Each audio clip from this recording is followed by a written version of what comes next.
Abra comigo a sua Bíblia, por favor, no livro de Ruth, no Antigo Testamento, página 249 das Bíblias que nós utilizamos aqui na igreja. Eu vou fazer a leitura dos versículos 1 a 5. Você acompanha na sua Bíblia, por gentileza. Livro de Ruth, capítulo 1, versículos de 1 a 5. Diz assim a palavra do Senhor. Nos dias em que julgavam os juízes, houve fome na terra, e um homem de Belém de Judá saiu a habitar na terra de Moabe com sua mulher e seus 2 filhos. Este homem se chamava Elimeleque e sua mulher Noemi. Os filhos se chamavam Malom e Quilion. Efrateus de Belém de Judá vieram à terra de Moabe e ficaram ali. Morreu Elimeleque, marido de Noemi, e ficou ela com os seus 2 filhos, os quais casaram com mulheres moabitas. Era o nome de uma Orfa e o nome da outra Ruth, e ficaram ali quase 10 anos. Morreram também ambos, Malom e Quilion, ficando assim a mulher desamparada de seus 2 filhos e do seu marido. Vamos fechar os olhos e falar com o Senhor?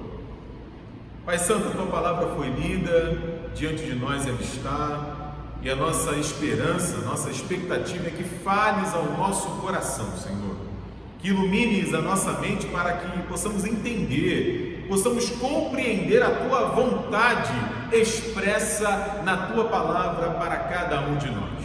Fala conosco, Pai, é a nossa oração, agradecidos, no nome do Teu Filho Jesus Cristo. Amém, Senhor.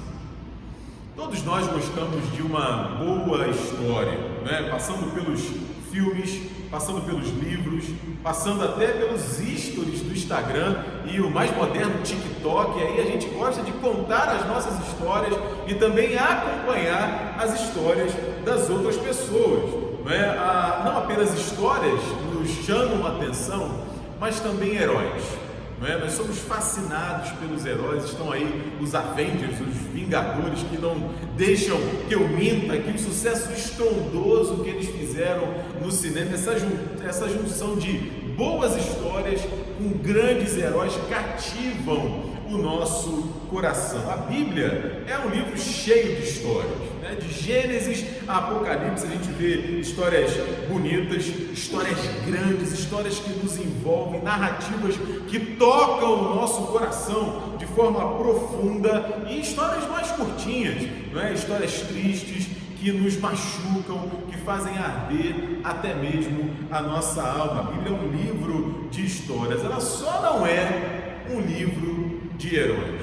Não, a Bíblia, como eu falei na semana passada, a partir da perspectiva do apóstolo Paulo, ela é um livro de gente feita de carne, de osso e de espinhos, gente que sofre, gente que ri, gente que chora, gente que é surpreendida pela beleza e pela crueldade do mundo ao nosso redor, gente que ri, gente que ama, gente que muitas vezes se vê com ódio no coração diante das circunstâncias difíceis que vêm e que precisam enfrentar, sobretudo, gente que aprendeu a viver tudo isso diante de Deus. A Bíblia conta histórias para a gente assim. Então hoje, nesse domingo em que a gente celebra o retorno dos nossos encontros presenciais, hoje pela manhã a gente teve nosso primeiro culto presencial. Eu quero lembrar que Deus está conosco em todo o tempo. Deus estava conosco nesse período e para muitos de nós ainda necessário de reclusão, de culto, participando através do YouTube, através da internet,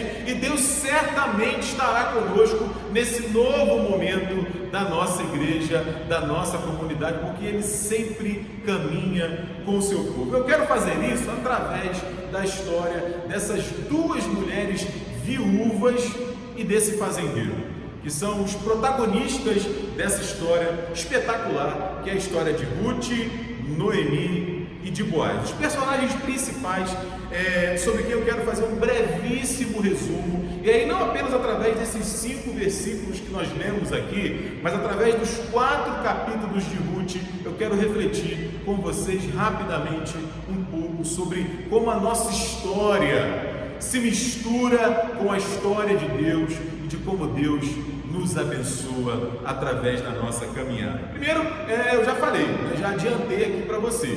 O livro de Ruth tem como protagonistas 3 pessoas: Noemi, a própria Ruth e o Boaz. E, como eu falei, 2 mulheres que ficaram viúvas e um fazendeiro. Nada mais normal, nada mais comum. Uma história que podia ser a minha história e a sua história também. O período específico histórico em que isso aqui ocorre, o versículo 1 nos diz, logo no comecinho do texto, o autor nos fala nos dias em que julgavam os juízes, ou seja, mais ou menos ali pelo século 12, século 11 antes de Jesus. O livro de Ruth, assim como o livro de Juízes, está exatamente naquela período após a saída do deserto, a posse da terra prometida e antes do reinado de Saul, de Davi e de Salomão. Então é um tempo ali de mais ou menos 300 anos que precede o período dos reis, tendo Samuel, lá do livro de 1 Samuel, o último, o derradeiro juiz. E era um tempo difícil, o texto diz, daqui a pouco eu vou falar um pouco mais sobre isso, que havia fome naquele momento da história. E há aqui uma grande ironia, porque o texto diz que Elimeleque e sua família, eles viviam em Belém. Belém é a casa do pão. Belém é a junção de 2 palavras em hebraico, cujo significado é exatamente casa do pão. E havia fome na casa do pão, que motiva Elimeleque, junto com a sua família, a sair, a migrar, sair de Belém e ir em direção a Moabe, numa viagem de mais ou menos 80 quilômetros de distância. E aí, em meio a grandes tragédias, a gente vai ver isso no texto, em meio à morte, em meio a separações, em meio à fome, uma mulher viúva, uma mulher estrangeira, que é a Ruth, encontra o amor, encontra a redenção, encontra um recomeço para a sua história, marcada por tanta dor e marcada por tanta tragédia. Uma história de como a providência de Deus, além do nosso pensamento, além da nossa compreensão, age através da história. Então vamos recolher aqui algumas lições desse texto maravilhoso da Bíblia Sagrada. Em primeiro lugar, a primeira lição se encontra exatamente nesse texto aqui que nós lemos. É o seguinte, eu quero que você guarde isso no seu coração. Às vezes, diante das circunstâncias da nossa realidade, de como a vida se apresenta, daquilo que a gente enfrenta, é bem possível que a gente pense o seguinte: deu tudo errado, não tem mais jeito. É tragédia atrás de tragédia. É possível que isso aconteça. E a lição que o texto traz para a gente é o seguinte: calma, tenha cuidado, a história ainda não acabou. Vamos viver um dia de cada vez. Então, quando tudo parecer perdido, como diz uma das músicas da Legião Urbana, tenha calma, a história ainda não acabou. Vamos recordar então um pouco aquilo que eu já falei. O livro de Ruth começa com uma sucessão de tragédias. O texto diz que no tempo em que julgavam os juízes, houve fome na terra. Há um livro na Bíblia cujo nome é exatamente esse, e conta a história desse período, um período duro, um período difícil, o período dos juízes. Há relatos ali que são exatamente difíceis de engolir, coisa pavorosa, que dá frio na nossa espinha. Um versículo, um texto, uma frase que aparece algumas vezes ao longo do livro de Juízes mostra bem a problemática daquele período histórico. Por exemplo, Juízes capítulo 21, versículo 25 diz assim: naqueles dias não havia rei em Israel, cada um fazia simplesmente o que era reto aos seus olhos. Então o tempo já era difícil, os inimigos de Israel a todo momento oprimiam o povo caía em desobediência, se afastava de Deus e era maltratado, humilhado pelos povos ao redor, e aí se arrependia, encontrava um lugar de recomeço. Deus os abençoava em meio àquela crise tremenda. Dizem alguns comentaristas bíblicos que é exatamente por essa desobediência que a fome se instala na terra. Falta pão, como eu falei agora há pouco, na casa do pão. E aí, Incrível isso, ali naquela terra que manava leite e mel, fruto da promessa de Deus, Elimeleque com a sua família se vê em apuros e decide migrar, decide viajar, decide partir para Moabe com sua esposa e com os seus filhos, para no mínimo vencer a fome, no mínimo encontrar algo para subsistir. Só que os planos dão errado. A coisa não sai bem como Elimeleque planejou. Ao invés de encontrar comida, ao invés de encontrar sustento, Elimeleque encontra, na verdade, a própria morte.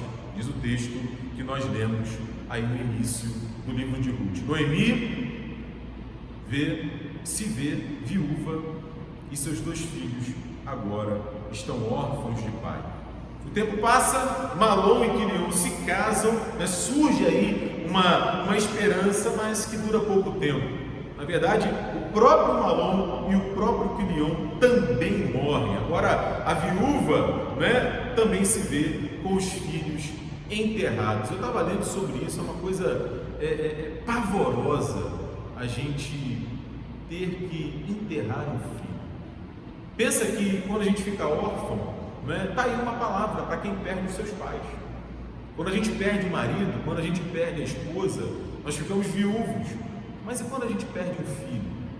Não tem uma palavra, pelo menos em português, para descrever a dor de enterrar um filho. Então agora não apenas viúva, Noemi também se vê sem os seus filhos. E agora não há apenas uma viúva na história, mas 3 viúvas: Noemi, Ruth e Orfa. Noemi se vê longe da sua terra natal, viúva, sem os seus filhos. A dor que ela enfrenta é tão forte que ela chega a pedir o seguinte: olha, não me chamem mais de Noemi, não me chamem mais de Noemi, me chamem de Mara. No versículo 20 do capítulo 1, porque grande amargura me tem dado o Todo-Poderoso. E aí, no meio desse caos, dessa tempestade, desse redemoinho, novamente uma luz brilha na vida de Noemi. E essa luz tem um nome, o nome dela é Ruth.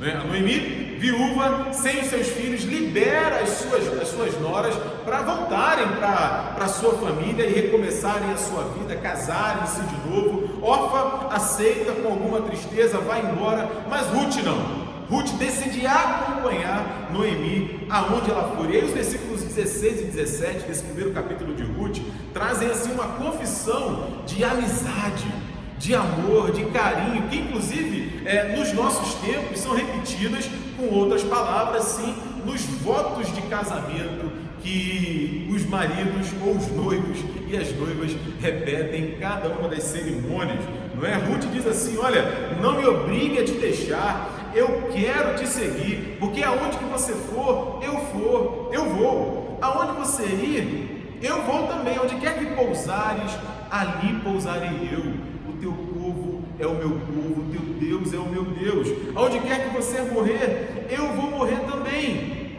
E mais modernamente a gente fala: eu vou estar com você na saúde, na doença, na alegria e na tristeza. Noemi perde a terra, perde o marido, perde os seus filhos, mas ganha uma nora que se torna uma filha. E quais são as lições práticas que a gente pode recolher aqui? Primeiro, em relação aos problemas, em relação às lutas, em relação às intempéries, às adversidades. Quanta coisa acontece na vida da Noemi. É uma história muito parecida com a minha vida e com a sua também. Quando a gente senta para conversar e abrir o coração, quantos de nós não tem histórias semelhantes, parecidas com essa história de Ruth e de Noemi e da sua família? Então, nós não somos os únicos que sofremos, meu irmão, minha irmã. Desde que o pecado entrou na história, viver de alguma maneira é sofrer. Então, nós não estamos sozinhos nisso. Essa é uma lição fantástica para a gente. A Noemi, no auge da sua amargura, como eu falei, chega a pedir para mudar de nome.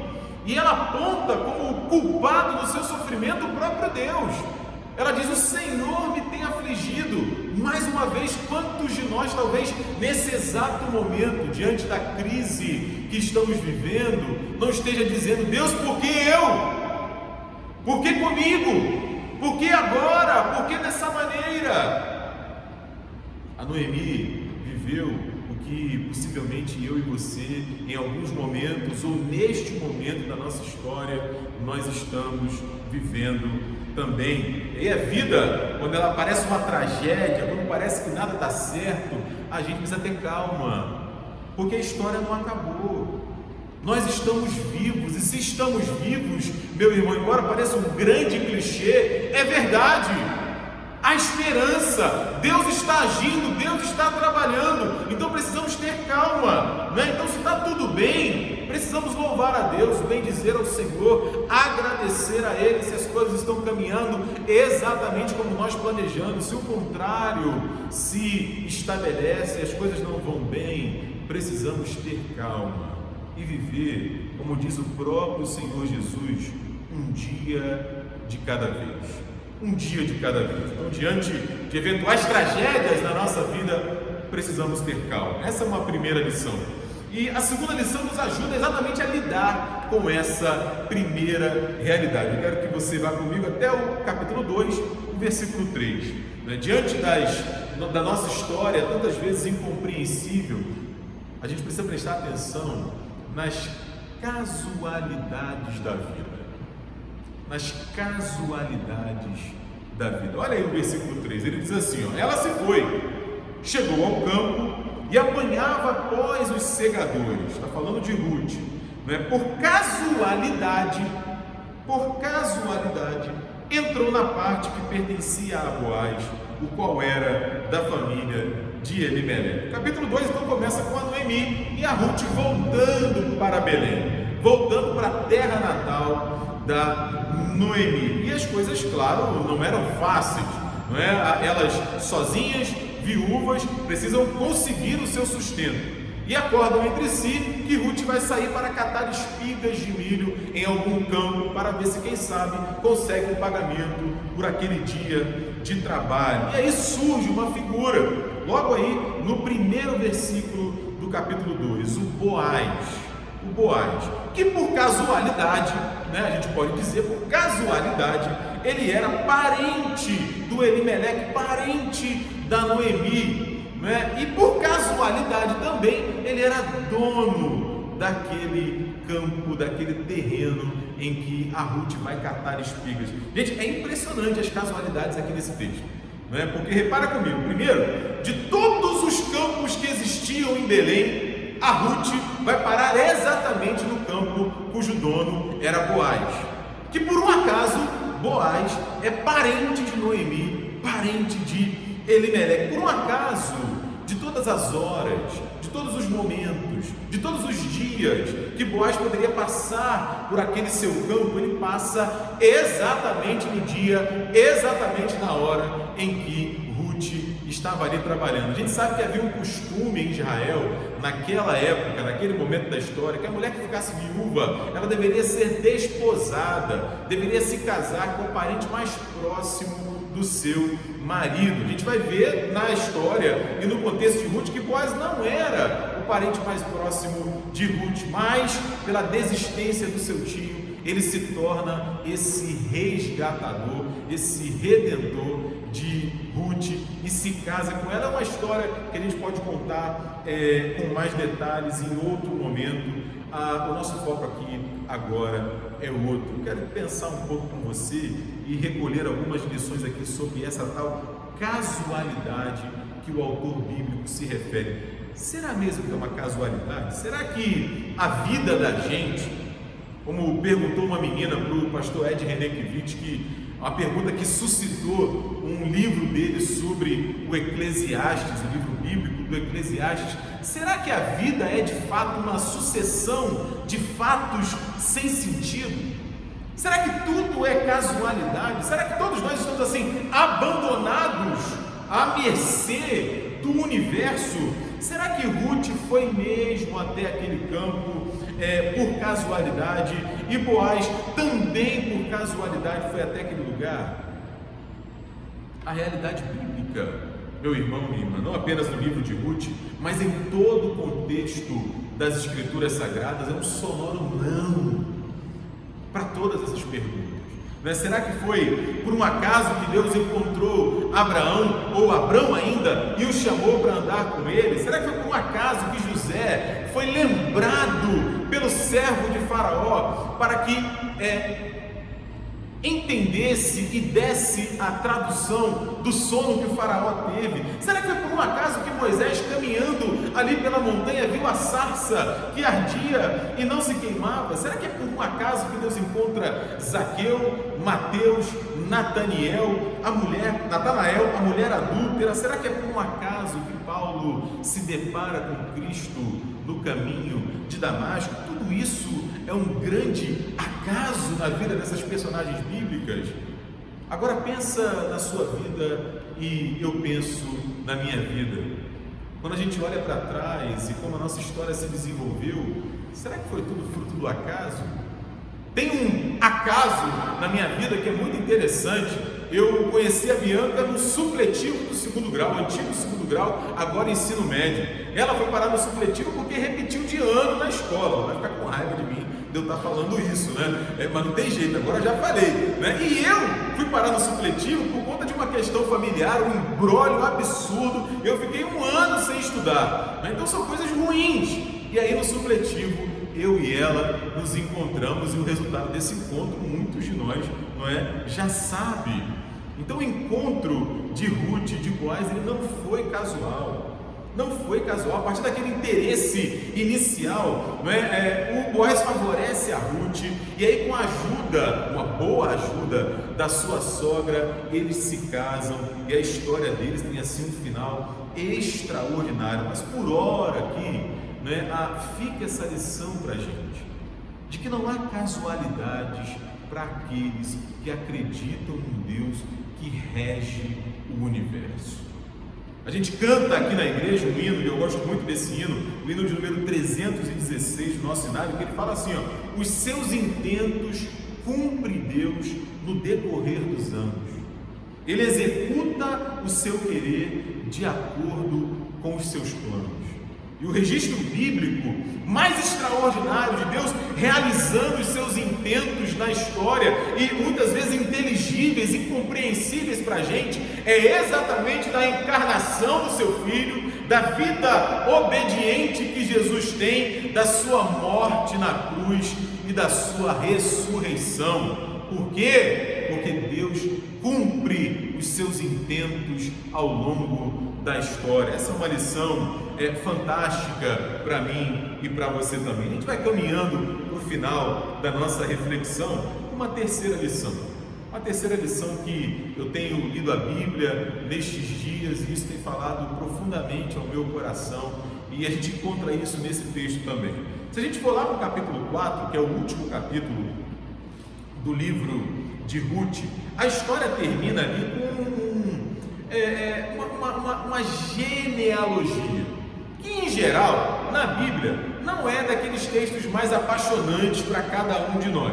Inclusive eu já ouvi confissões a esse respeito. Ah, reverendo, aquele texto lá que fulano foi filho de fulano, aquilo ali eu passo batido, aquilo ali eu passo correndo, porque não é possível que tenha alguma lição ali para a gente. É claro que tem, meu irmão, minha irmã. Deus não colocaria esse tipo de texto na sua palavra se não pudesse abençoar o nosso coração. A partir do versículo 18, o texto diz assim: são estas, pois, as gerações de Perez. Perez gerou a Esrom, Esrom gerou a Rão, Rão gerou a Aminadab, Aminadab gerou a Naasson, Naasson gerou a Salmão, Salmão gerou a Boaz, Boaz gerou a Obed, Obed gerou a Jessé, e Jessé gerou Davi.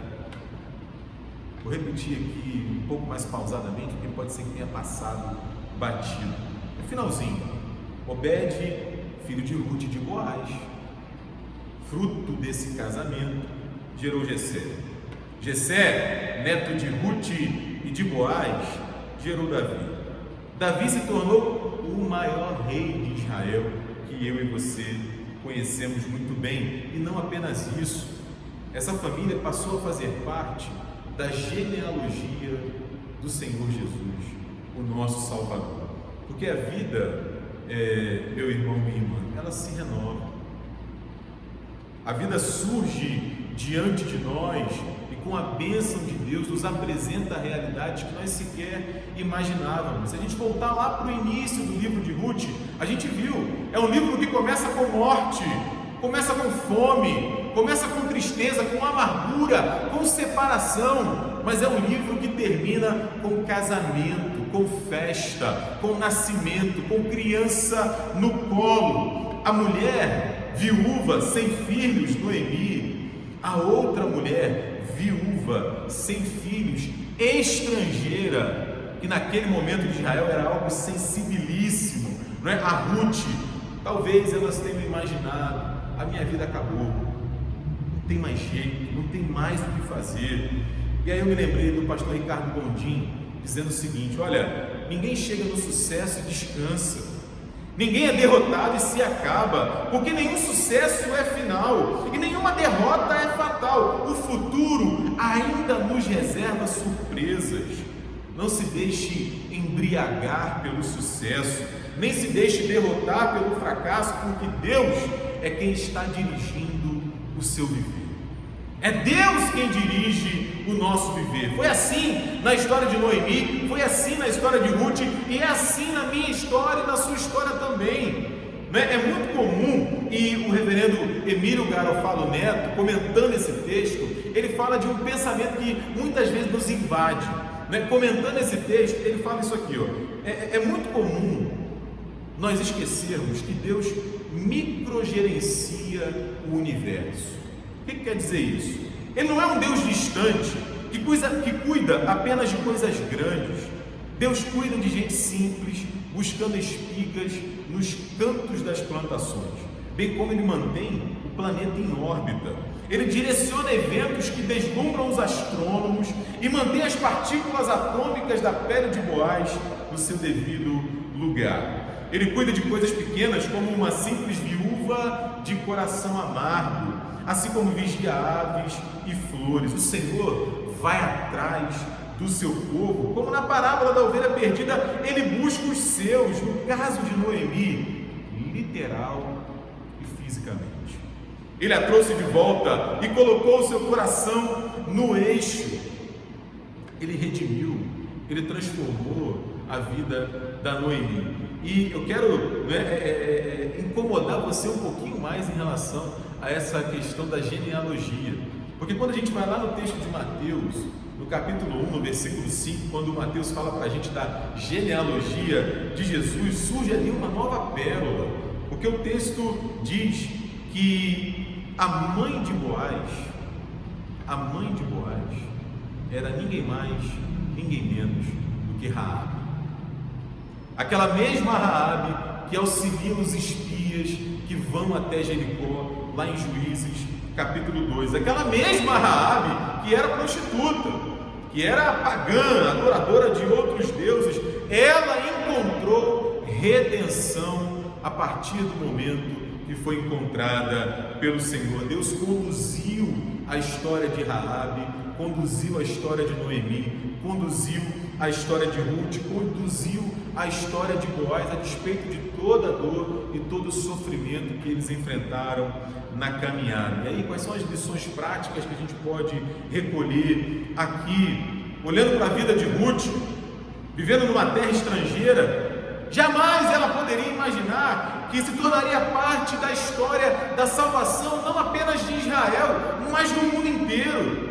Ruth, quando abraça a fé da sua sogra, assim como Noemi, jamais poderiam imaginar que seriam resgatadas, seriam redimidas por aquele homem chamado Boaz, que daria a elas um novo começo, uma nova história. A própria Noemi, como a gente já viu, depois de tantas tragédias na sua vida, a ponto de restar apenas a sua nora, que ela mesma havia mandado embora, jamais imaginaria pegar no colo um neto, participar de um novo casamento, ver a sua história sendo reconstruída. Isso, meu irmão, minha irmã, a gente consegue enxergar quando a gente olha para a nossa vida com os olhos de Deus, com os olhos que o Senhor pode nos dar. as histórias, elas nos apaixonam.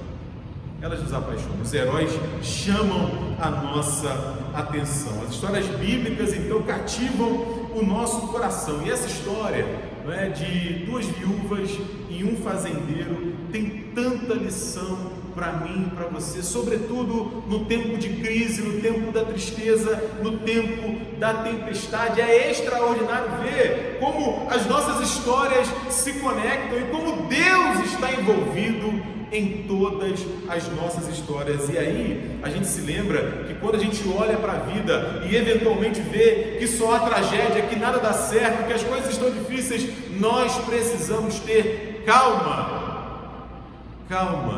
porque o Senhor quem conduz a nossa caminhada, é Ele quem está escrevendo a nossa história. Ele nos mostra isso exatamente nos lembrando que na minha vida e que na sua vida não há acaso. Não há acaso. Nós não somos guiados por algum destino completamente impessoal, não. A nossa história é conduzida por um Deus bom, cuja vontade é boa, perfeita e agradável, que se importa comigo e com você nos mínimos detalhes. O que a gente precisa fazer então é, dia após dia, pedir a Deus que nos dê olhos para enxergar essa realidade, que só é possível porque o Filho dele encarnou, porque o Filho dele morreu numa cruz, porque o Filho dele ressuscitou, porque o Filho dele enviou o seu Espírito, que hoje habita em mim, que hoje habita em você e redime a nossa história. Que Deus te abençoe, meu irmão, minha irmã, e que essa palavra ajude a mim e ajude a você também a caminhar ao longo da estrada que Deus tem colocado diante de nós. Amém.